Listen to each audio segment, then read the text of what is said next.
السلام علیکم ورحمۃ اللہ وبرکاتہ۔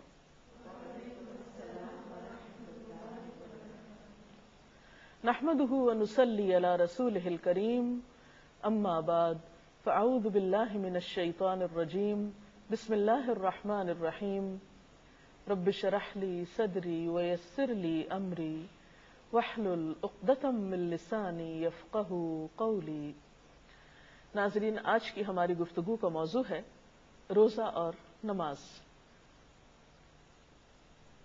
عام طور پر یہ بات دیکھنے میں آئی ہے کہ رمضان المبارک میں بہت سے لوگ روزے کا اہتمام تو کرتے ہیں، سحری اور افطاری کا اہتمام بھی ہوتا ہے، لیکن نماز سے غفلت برتتے ہیں۔ حقیقت یہ ہے کہ جس طرح روزہ اہم ہے، اسی طرح نماز بھی اہم ہے۔ روزہ اگر فرض عبادت ہے تو نماز بھی ایک فرض عبادت ہے۔ رمضان سال میں ایک مرتبہ آتا ہے تو نماز دن میں 5 دفعہ ادا کرنے کا حکم ہے۔ نماز اللہ سبحانہ و تعالی سے ملاقات کا ذریعہ ہے، اپنی محبت کے اظہار کا ذریعہ ہے، اپنی اطاعت کے اظہار کا ذریعہ ہے۔ نماز کے بغیر دین مکمل نہیں ہوتا۔ نماز دین کی بنیاد ہے۔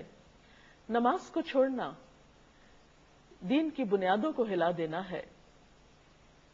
اللہ سبحانہ وتعالیٰ قرآن پاک میں فرماتے ہیں، ان الصلاۃ کانت علی المؤمنین کتابا موقوتا، کہ بے شک نماز مومنوں پر وقت کی پابندی کے ساتھ فرض کی گئی ہے۔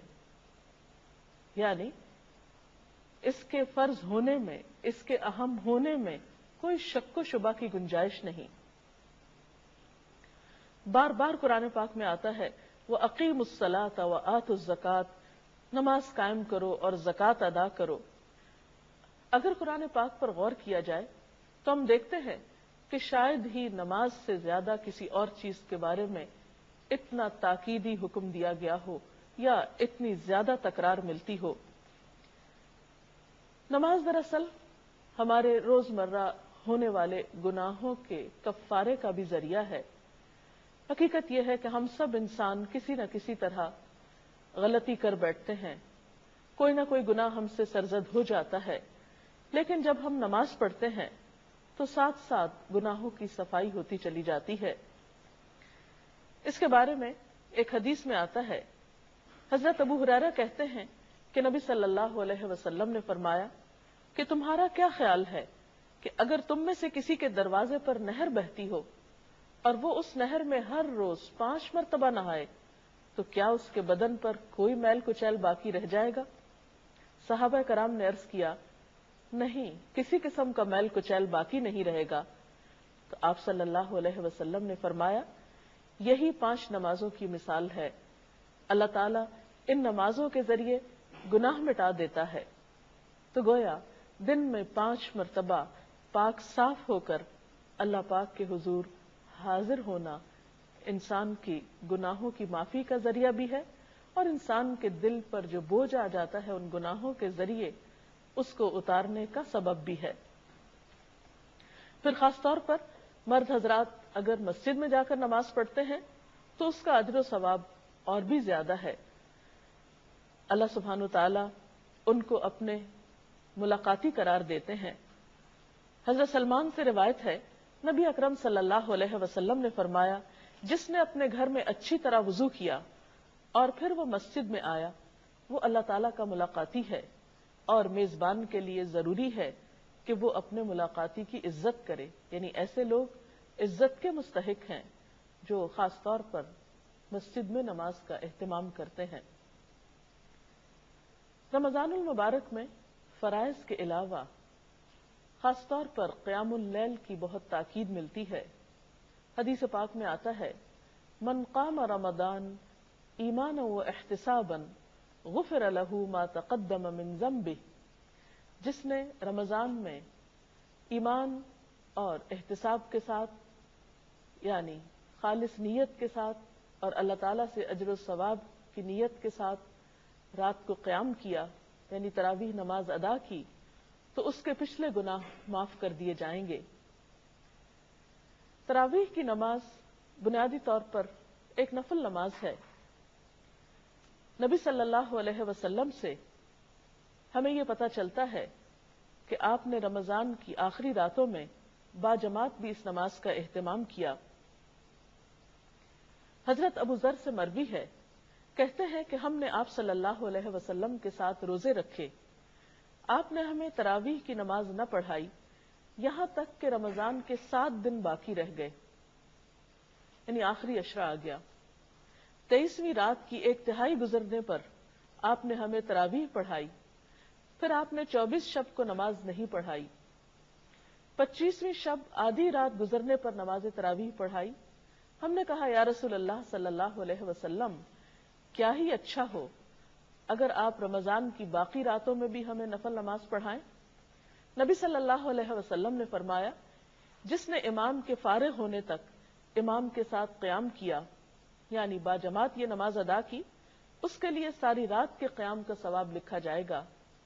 پھر آپ نے ہمیں نماز تراویح نہیں پڑھائی حتیٰ کہ 3 روز باقی رہ گئے، چنانچہ آپ نے ہمیں تیسری مرتبہ 27ویں شب تراویح پڑھائی، جس میں اپنے اہل و عیال کو بھی شامل کیا، یعنی خواتین بھی شامل ہوئیں، یہاں تک کہ ہمیں فلاح کے ختم ہونے کا ڈر ہوا۔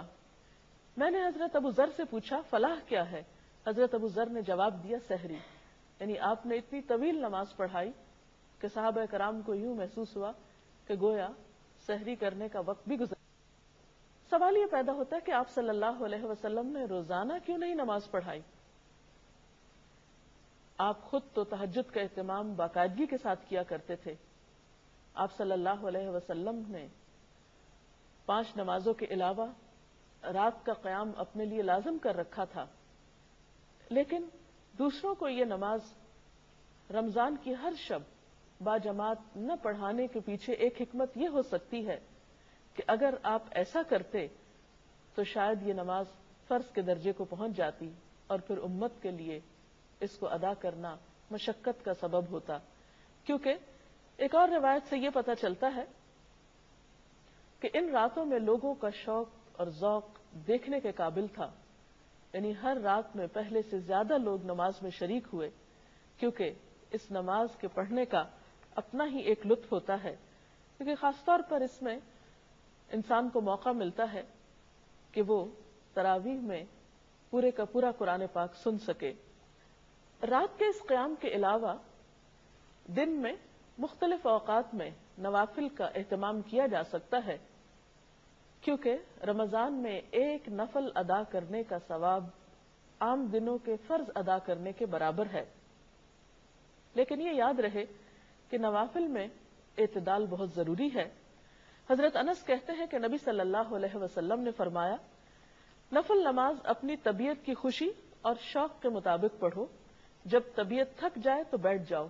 اس سے یہ بھی پتہ چلتا ہے کہ نفل نماز بیٹھ کر بھی ادا کی جا سکتی ہے، اور جتنی کسی کی استطاعت ہو اس کے مطابق۔ حضرت عائشہ کہتی ہیں کہ نبی صلی اللہ علیہ وسلم نے فرمایا، اپنی ہمت کے مطابق عبادت کرو، اللہ تعالیٰ کبھی نہیں تھکتا، یعنی وہ اجر دینے سے نہیں تھکتا جبکہ تم تھک جاتے ہو، یعنی ایسا نہ ہو کہ تم ایک کام شروع کرو اور اتنا زیادہ شروع کر دو کہ پھر اس کو نبھا نہ سکو، تو یہ عمل پسندیدہ نہیں۔ حضرت عبداللہ بن عمرو بن العاص کہتے ہیں کہ نبی صلی اللہ علیہ وسلم نے فرمایا، اے عبداللہ، تم فلاں آدمی کی طرح نہ ہو جانا جو رات کو اٹھا کرتا تھا پھر اس نے اٹھنا چھوڑ دیا، یعنی انسان ایک کام شروع کرے نیکی کا اور پھر کچھ دنوں کے بعد چھوڑ دے، تو یہ بات درست نہیں۔ اس کا یہ مطلب نہیں کہ ہم رمضان میں تراویح کی نماز چھوڑ دیں کہ شاید ہم عام دنوں میں تہجد نہیں پڑھ سکیں گے، نہیں، ہو سکتا ہے کہ اللہ سبحانہ و تعالی ہمیں رمضان میں تراویح کو پابندی سے ادا کرنے کی وجہ سے عام دنوں میں بھی تہجد کی توفیق عطا کریں، کیونکہ تہجد کی نماز ایک بہت خوبصورت نماز ہے، وہ وقت دعاؤں کی قبولیت کا وقت ہوتا ہے اور انسان کے لیے بہت ہی سکون اور اجر کا ذریعہ ہے۔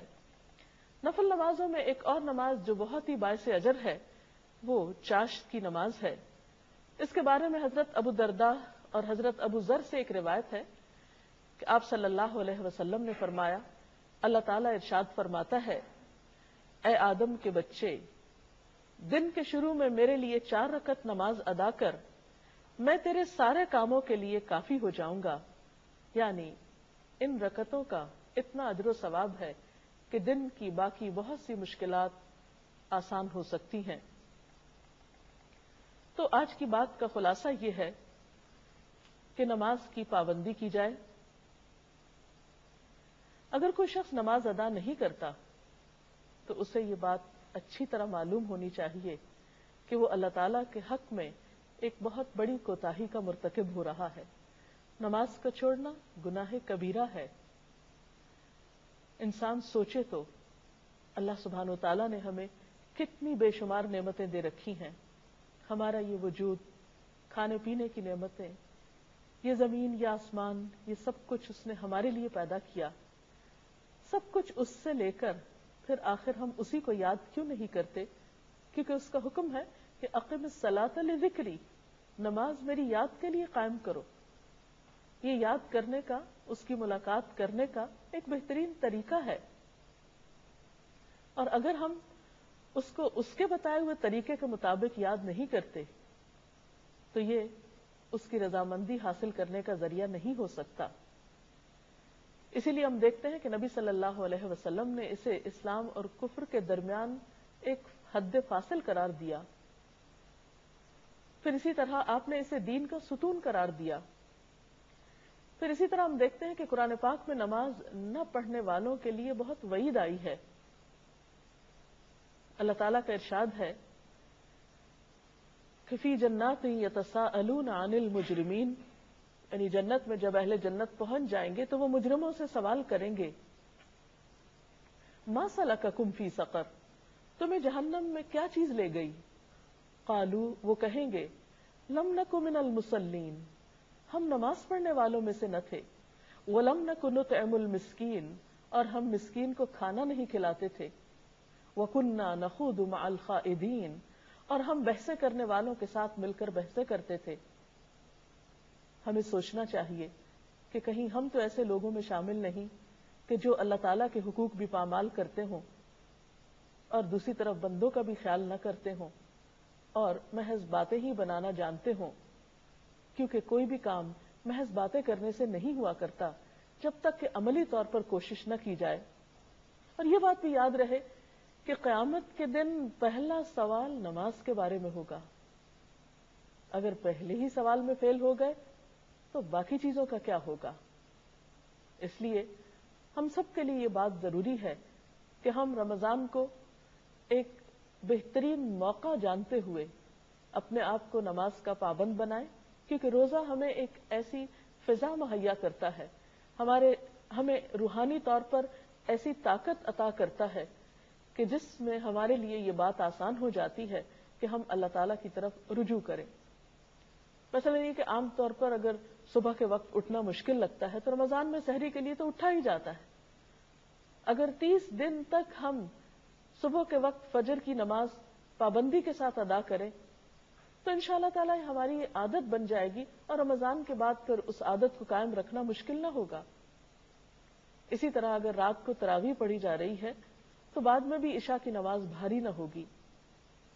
آپ صلی اللہ علیہ وسلم نے فرمایا اگر لوگوں کو پتہ چل جائے کہ فجر اور عشاء کی نماز میں کتنا اجر و ثواب ہے تو لوگ اپنے گھٹنوں کے بل چل کر مسجدوں میں آئیں، لیکن حقیقت یہ ہے کہ ہم اس نماز کا اجر و ثواب نہیں جانتے، اسی لیے ہم اس سے کوتاہی برت جاتے ہیں۔